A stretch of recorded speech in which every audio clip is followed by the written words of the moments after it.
Добар ден на сите, почитувани граѓани, почитувани представници на медиумите. Никола Груевски е соочен со последиците од неговото недемократско владење.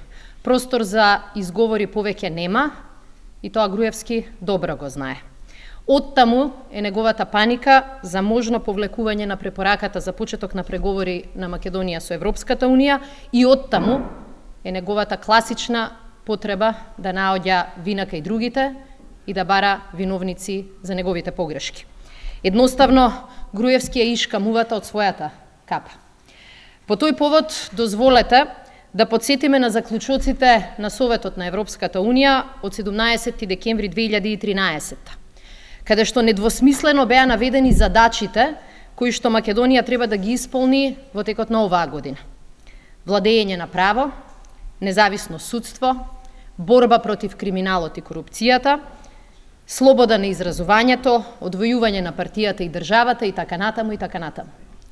Ниту една, ама буквално ниту една од овие задачи не е завршена.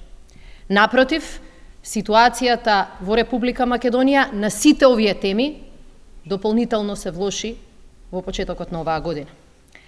Наместо подобрување во оценките, наблюдувачката мисија на ОПСЕ ОДИХР годинава излезе со уште поголеми и построги забелешки за изедначување на државата со партијата, за пристрасни и необјективни медиуми, за нефункционални институции и за непочитување на клучните закони во оваа држава.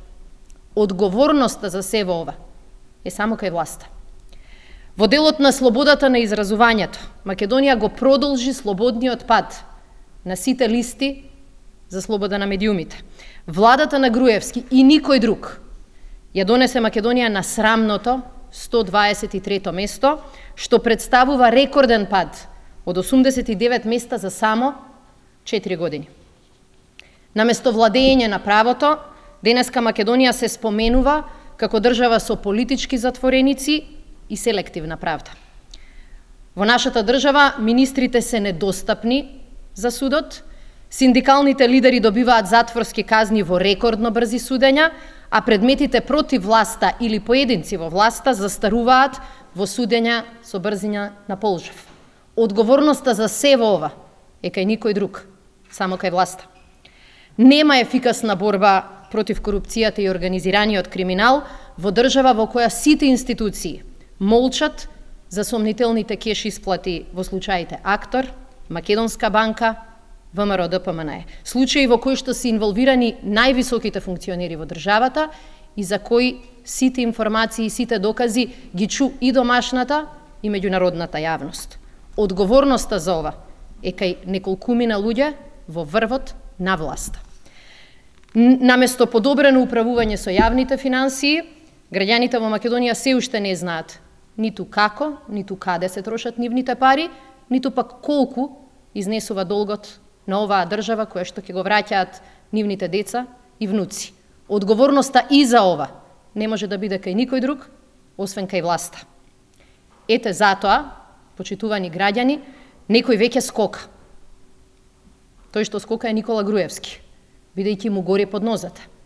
Тој е премиер кој што наследи држава кандидатка за членство во Европската Унија рамо до рамо со Хрватска.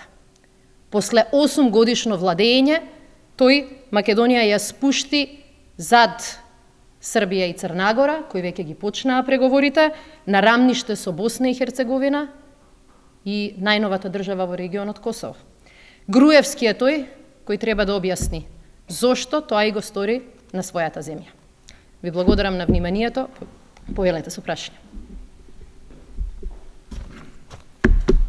Повелете. Колку е известно дека Македонија ќе изгуби препораката, ова се само некои споменувања, некаде прочитав дека вие сте во Брисел, Не Берли. но дали имате вие такви информации, колку тоа се? Ние, за разлика од Никола Груевски, сакаме да бидеме одговорни луѓе, граѓани на оваа држава. Сакаме да се радуваме на добрите вести за неа и загрижени сме кога вестите за Република Македонија од ден на ден и од година за година стануваат се полоши. Затоа наша задача не е да предвидуваме, меѓутоа наша задача е да опоменеме дека чекорите кои што беа превземени во изминативе неколку месеци не доведоа до оваа ситуација. Не да се надеваме на почеток на преговори, туку да стравуваме дека ќе изгубиме и препораката. И тоа е резултат на едно недемократско владење. Кога премиерот и првите луѓе во власта се обидоа за се во ова да ја обвинат опозицијата, демант им стигна од европски дипломати, не од нас и не од било кој во Македонија. А тоа е дека проблем за оваа држава не е отсуството на опозицијата од парламентот, тоа е само последица. Проблем за оваа држава е отсуството на демократија од државата.